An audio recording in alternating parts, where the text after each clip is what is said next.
Bienvenue sur La Quotidienne de l'IA, la rubrique du premier site d'information sur l'intelligence artificielle, ia-info.fr. Aujourd'hui, on va s'intéresser à une innovation qui pourrait bien, mais alors vraiment bien, changer le quotidien de milliers de chercheurs d'emploi. Ça s'appelle SibliJob, et on décortique ça à partir d'un article de Didier Tarmina, publié en mars 2026. Allez, on commence par une question toute simple. Imaginez un peu. Et si pour faire son CV, ce n'était pas plus compliqué que de faire une photo d'identité? C'est fou, non? C'est pourtant l'idée de départ, une idée simple mais absolument géniale qui est au cœur de ce projet. Fini le stress de la page blanche, fini l'angoisse de ne pas savoir quoi écrire.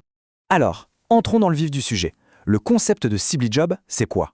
Eh bien, c'est de prendre cette cabine que tout le monde connaît, le bon vieux photomaton, et de la transformer en un créateur de CV. En à peine 10 minutes, on s'installe, on discute avec une machine, et hop, on repart avec un CV tout neuf et professionnel. Et cette ressemblance avec un photomaton, elle n'est pas là par hasard, c'est complètement voulu. On retrouve le même design, la même facilité d'utilisation en solo dans des lieux de passage. Mais évidemment, la grosse différence, c'est ce qui en sort. Pas une planche de photos, mais un CV impeccable, prêt à l'emploi. C'est une façon très maligne de rendre l'exercice beaucoup moins intimidant. Mais au fond, pourquoi avoir inventé ça? Parce que derrière l'idée, il y a un vrai problème. Pour beaucoup de monde, rédiger un CV, c'est un véritable parcours du combattant. C'est un obstacle immense, à la fois psychologique et très concret, qui peut carrément bloquer l'accès à un job. Et pour bien comprendre l'ampleur du problème, regardez ce chiffre. 500 000. C'est le nombre de postes qui ne trouvent pas preneur en France. C'est quand même dingue, non? D'un côté, on a des entreprises qui cherchent désespérément à embaucher et de l'autre, des candidats potentiels qui sont paralysés par une simple feuille A4. C'est ce paradoxe que SibliJob essaie de résoudre. Et cette angoisse du CV, elle touche vraiment tout le monde.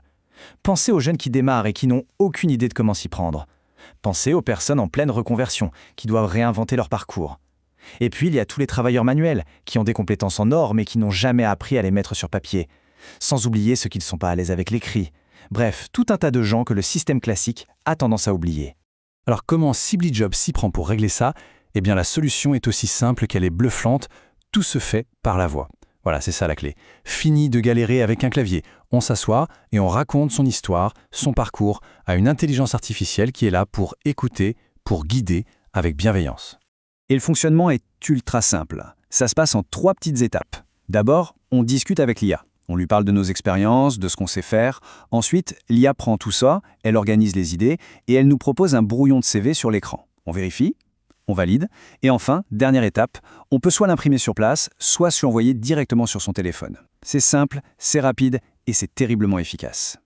Mais attention, il y a un petit secret technique en plus. L'IA de SibliJob, elle est vraiment maligne. Elle sait qu'aujourd'hui, beaucoup de recruteurs utilisent des logiciels pour trier les CV, ce qu'on appelle des ATS. Du coup, elle intègre automatiquement les bons mots-clés pour que le CV ait toutes les chances de passer ce premier filtre. C'est un détail qui change absolument tout.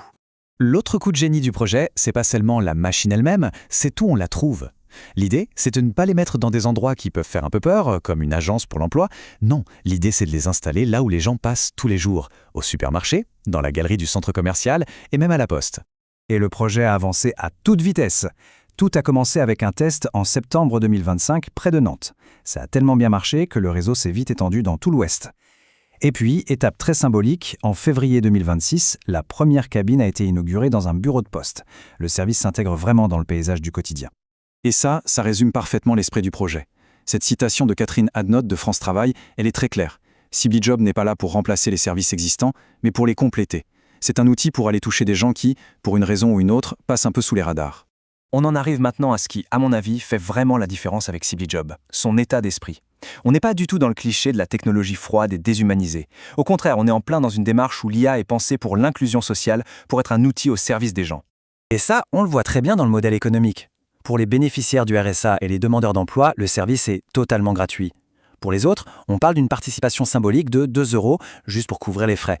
Le message est limpide, l'argent ne doit jamais être un frein pour chercher du travail. D'ailleurs, tout le projet est construit sur des valeurs éthiques très fortes. L'IA est conçue pour être bienveillante, la fabrication des cabines est faite en France, à Angers, avec des matériaux recyclables, et bien sûr, le respect des données personnelles est une priorité absolue. C'est un bel exemple d'une IA responsable, ancrée dans la réalité sociale et environnementale. Tout ça, finalement, ça nous amène à une réflexion un peu plus large. Est-ce que SibliJob n'est pas tout simplement en train de nous montrer à quoi pourrait ressembler le recrutement de demain? Un recrutement peut-être plus simple, plus humain et plus proche des gens. C'est là que se situe le vrai changement. Pour la première fois, l'intelligence artificielle n'est plus un truc abstrait, caché derrière nos écrans. Elle descend dans la rue, elle s'installe dans notre quotidien. Elle devient un service public de proximité, quelque chose de tangible qu'on peut aller voir et utiliser. Et donc, la question finale, elle reste ouverte. Est-ce que ce genre d'outil peut vraiment, sur le long terme, changer les choses pour l'emploi ? Est-ce que c'est juste un super coup de pouce pour rédiger un premier CV, ou est-ce que ça peut être un véritable tremplin pour l'insertion professionnelle ? C'est tout l'enjeu, et seul l'avenir nous le dira. Voilà pour ce tour d'horizon de SibliJob. Si le sujet vous intéresse et que vous voulez en savoir plus, retrouvez toute l'actualité autour de l'intelligence artificielle sur le portail ia-info.fr.